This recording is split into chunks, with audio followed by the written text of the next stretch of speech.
Finalmente hemos llegado a la tercera parte de esta serie. Oye, muchas gracias por seguir con nosotros, esta última parte edificará tu vida aún más. Si por casualidad has llegado hasta aquí y no has visto la primera ni la segunda parte, entonces ve a la descripción de este video, allí están los enlaces o aquí te dejo un link en una tarjeta a la primera parte. En este video analizaremos los eventos de la destrucción de Amalek, el evento de Sansón con los hijos de Ascalón. Revisaremos un patrón discernible con respecto a todos estos juicios aparentemente sin misericordia, lo que hay acerca del asesinato de los niños y una conclusión poderosa final de todo esto. Así que comencemos.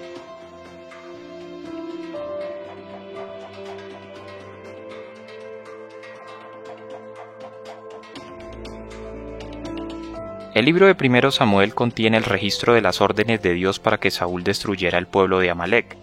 Los amalecitas eran descendientes de Amalek, cuyo nombre significa saqueador, quien era hijo de Elifaz y nieto de Esaú. Eran un pueblo malvado y guerrero. Fueron los primeros en oponerse a Israel después de ser liberados de Egipto, Éxodo 17, versículo 8. Como descendientes de Esaú, posiblemente estaban conscientes de las promesas de Dios a Jacob, pero en vez de honrar a Dios por la escogencia de Israel, eligieron más bien ser sus enemigos. Los amalecitas eran particularmente cobardes en sus ataques contra Israel y deliberadamente asesinaban a débiles y ancianos, los cuales algunas veces se mantenían en la parte de atrás del grupo principal de israelitas y quienes se dirigían a la tierra prometida por Dios, como lo vemos en Deuteronomio capítulo 25 versículos 17 al 19. El libro de Jueces registra que los amalecitas con frecuencia se aliaban con otras naciones para cometer genocidio contra Israel. Sorprendentemente, Dios escogió no destruir hasta unos 400 años después que cometieran su primer acto de pecado contra su pueblo escogido. Tal cantidad de tiempo muestra la paciencia de Dios y disipa cualquier idea para que Dios sea juzgado rápidamente como temperamental y apresura más bien el juicio contra aquellos que pecan contra Él. La Escritura también contiene las advertencias de Dios a los ceneos, a quienes se les advierte que salieran de entre los amalecitas con quienes vivían, para que el juicio venidero no cayera sobre ellos, dice la Escritura. Y dijo Saúl a los ceneos: Idos, apartaos y salid de entre los de Amalek, para que no os destruya juntamente con ellos, porque vosotros mostrasteis misericordia a todos los hijos de Israel cuando subían de Egipto, y se apartaron los ceneos de entre los hijos de Amalek. Primer libro de Samuel, capítulo 15, versículo 6. Tal advertencia tuvo que haber sido escuchada por los amalecitas y es razonable asumir que también pudieron haber abandonado la tierra, pero no lo hicieron. Aunque Dios ordena la destrucción total de los amalecitas, Saúl desobedeció y no lo hizo como le fue ordenado. Primer libro de Samuel, capítulo 15, versículos 9 al 26. A algunos se les permitió vivir, dando como resultado un nuevo intento por parte de los amalecitas de cometer un genocidio contra Israel. El libro de Esther registra que un hombre llamado Amán, y quien era descendiente de Amalek, trató de asesinar a todos los judíos residentes en la tierra de Persia, pero finalmente fue detenido por la misma reina Esther.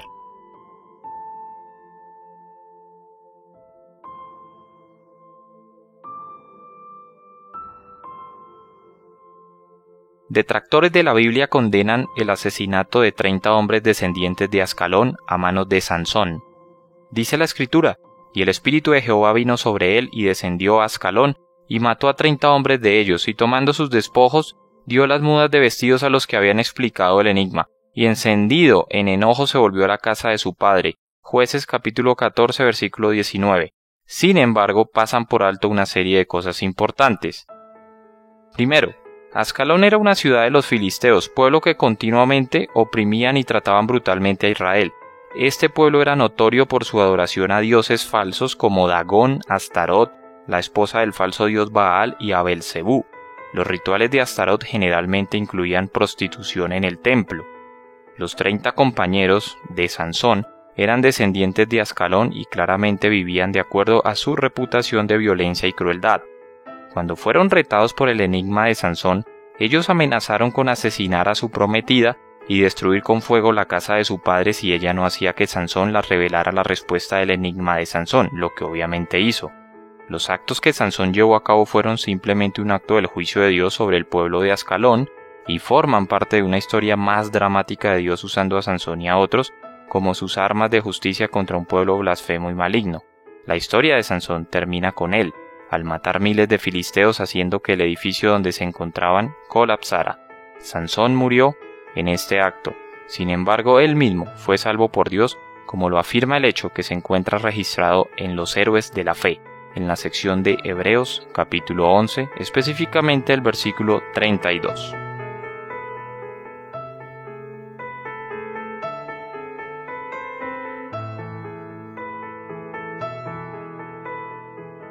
De los anteriores ejemplos vemos un modelo distintivo que sale de los juicios traídos por Dios sobre varios pueblos. Primero, Dios declara una aniquilación como forma de juicio para acabar con un cáncer. Segundo, los juicios son para reconocimiento público debido al pecado extremo. Tercero, anterior a los juicios existe advertencia o largos periodos donde se presenta la verdad con tiempo para el arrepentimiento.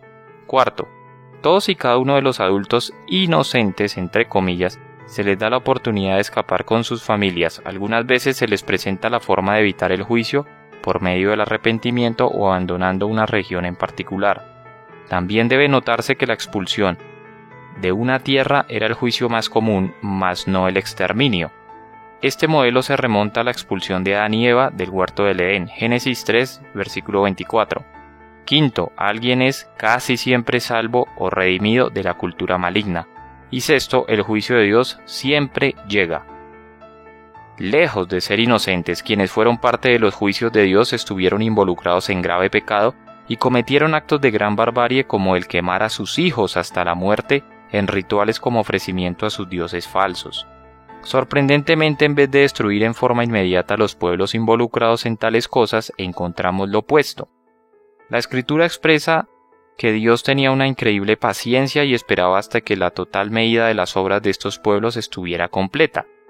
Por ejemplo, mientras le hablaba a Abraham acerca del futuro éxodo de Israel de la tierra de Egipto, Dios dice acerca de los amorreos: y en la cuarta generación volverán acá, porque aún no ha llegado a su colmo la maldad del amorreo hasta aquí.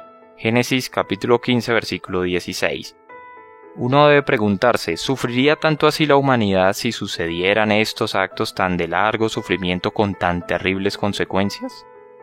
Si tales actos fueran como aquellos registrados en el Antiguo Testamento, pero proyectados al siglo XXI y transmitidos globalmente por CNN, habría sin lugar a dudas un clamor universal por la acción militar que se describe en estos registros si los mismos no fueran inmediatamente detenidos. ¿Por qué entonces los críticos de Dios se sienten justificados en catalogar al Creador como moralmente injusto, aun cuando Dios esperó en algunos casos durante siglos para castigar a las personas involucradas?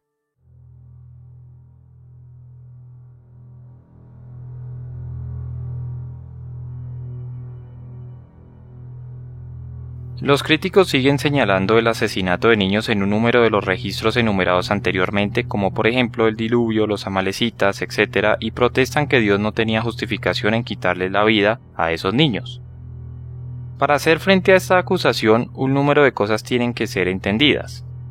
Primero, las reglas típicas israelitas para el combate incluían una advertencia y un periodo de declaración de la inminente guerra que había de venir. Mujeres, niños, ancianos y aquellos que desearan podían fácilmente huir lejos del ataque militar anunciado previamente. Solo aquellos que permanecieran tercamente enfrentarían la guerra y sus consecuencias. Segundo, en el caso de Amalek, este ya había demostrado que toda la cultura había sido corrompida a causa del pecado de los adultos. Desde la perspectiva de la eternidad no había esperanza para alguno de los niños que habían sido dejados atrás. La Escritura habla del hecho de que cualquier niño que muera antes que sea moralmente responsable ante Dios es llevado para estar con Él. Dice la Escritura: mas ahora que ha muerto, ¿para qué he de ayunar? ¿Podré yo hacerle volver? Yo voy a Él, mas Él no volverá a mí. Segundo libro de Samuel 12, versículo 23. Por lo tanto, mientras que algunos niños eran muertos en la guerra, eran finalmente salvados por Dios de llegar a convertirse en los que sus padres eran. Finalmente, física y socialmente, el destino de los niños a través de la historia siempre ha descansado en sus padres, ya sea que estuvieran en buenas manos, como en el caso de Noé, o en malas manos, como en el caso de Amalek.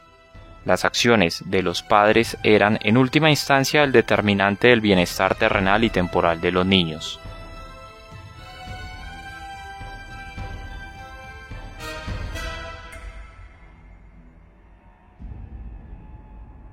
Después de examinar cuidadosamente los ejemplos principales del Antiguo Testamento y que los ateos usan para etiquetar a Dios como injusto, se ha demostrado que sus críticas y caracterizaciones son infundadas y que su entendimiento acerca de las variadas situaciones está viciado.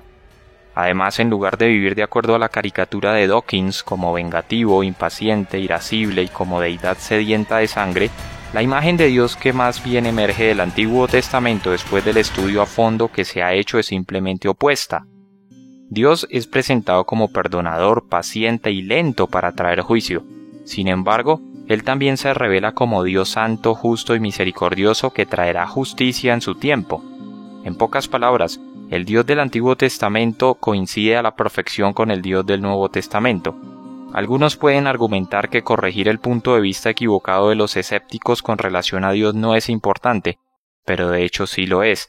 Un entendimiento adecuado de la naturaleza y características de Dios es lo más importante. Aquí un hecho muy bien captado por A.W. Tozer, el cual escribe, y abro comillas, lo que viene a nuestra mente cuando pensamos acerca de Dios es la cosa más importante acerca de nosotros.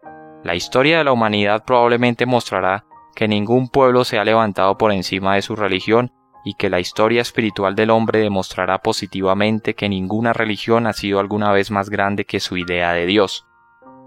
Es cierto que la Biblia contiene historias gráficas de pecado, maldad y muerte, pero esto también incluye la mayor historia de amor, redención y gracia.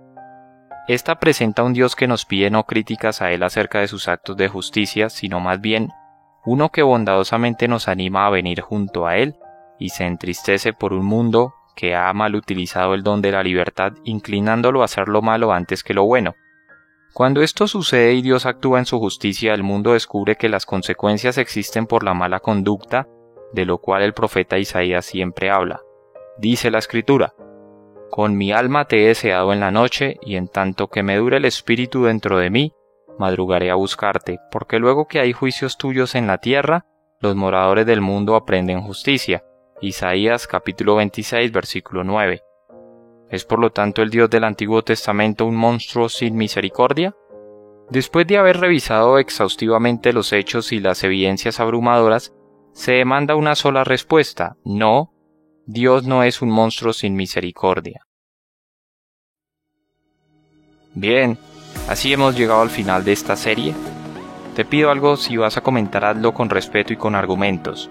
Si te ha gustado la serie, no dudes en dejarme tu me gusta al video. Ya sabes, puedes suscribirte a este canal para que traigamos más contenido como este y puedas ser el primero en verlo. También recuerda que estamos en Facebook, Twitter e Instagram. Síguenos e interactúa con nosotros. Por favor, comparte la serie con más personas. De verdad que muchos la necesitan. Espero te haya edificado y aclarado mucho el tema de estos videos. No siendo más, amigos, nos vemos en la siguiente respuesta o serie de respuestas. Chao, chao.